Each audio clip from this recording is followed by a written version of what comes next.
Monasticism is prohibited in Islam. Our beloved Prophet said, it's mentioned in Sahih Bukhari, poem number 7, in the book of Nikah, chapter number 3, hadith number 4. The Prophet said, "O young people, whoever has the means to get married, he should get married."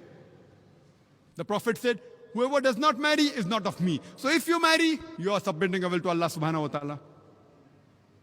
The Quran says in Surah Nisa, chapter number 4, verse number 19, that treat your wife with the footing of equity and kindness, even if you dislike her. The Quran says you have to love and be kind to your wife, even if you dislike her. You have to be just to her. So if you love your wife, you are submitting a will to Allah subhanahu wa ta'ala, you are submitting a will to Almighty God. The Quran says in Surah Isra, chapter number 17, verse number 32, that come not close to adultery, for it is an evil opening other roads to evil. So if you abstain from adultery, you are submitting a will to Almighty God. In Islam, we have a system of modesty, which is the same in Christianity.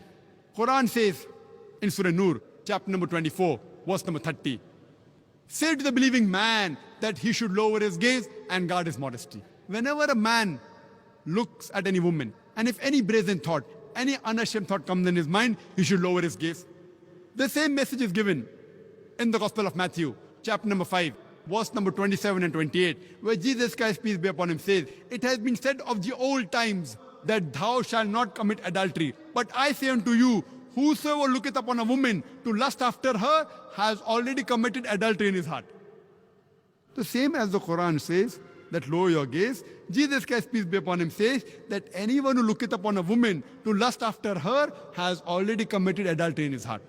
The next verse, Surah Nur, chapter number 24, verse number 31 says, say to the believing woman that she should lower her gaze and guard her modesty, and display not a beauty except what appears ordinary of, and to draw her veil, a head covering over the bosom, and display not a beauty except in front of her father, her husband, her sons, and a big list of mahram, the close relatives who she can't marry is given.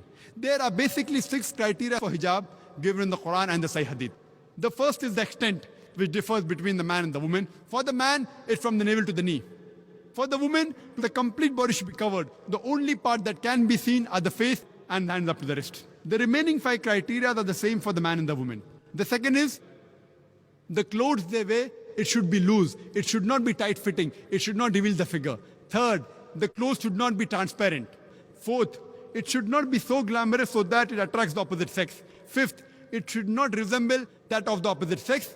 And sixth, it should not resemble that of the unbelievers. These are basically the 6 criteria for hijab given in the Quran and the Sahih Hadith. And if you read the Bible too has similar criteria of modesty.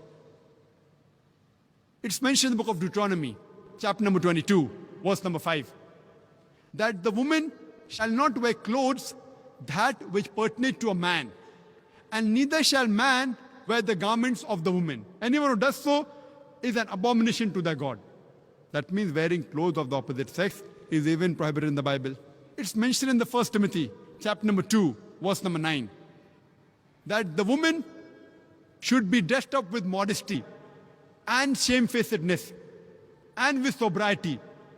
They should not have braided hair or should not wear gold or pearls or costly array. And it's mentioned in the 1 Corinthians, chapter number 11, verse number 5 to 6, that the woman that prophesies or prays with a head uncovered, a head should be shaved off. The Bible in the 1 Corinthians, chapter number 11, verse number 5 to 6, says that the woman who does not cover her head when she is praying to the God, a head should be shaved off. Imagine even the Quran and the Sahih Hadith is not as strict as the Bible, where the Bible says the head should be shaved off. So if Christian means a person who follows the teachings of Jesus Christ, peace be upon him, I would like to tell you that we Muslims are more Christian than the Christians themselves.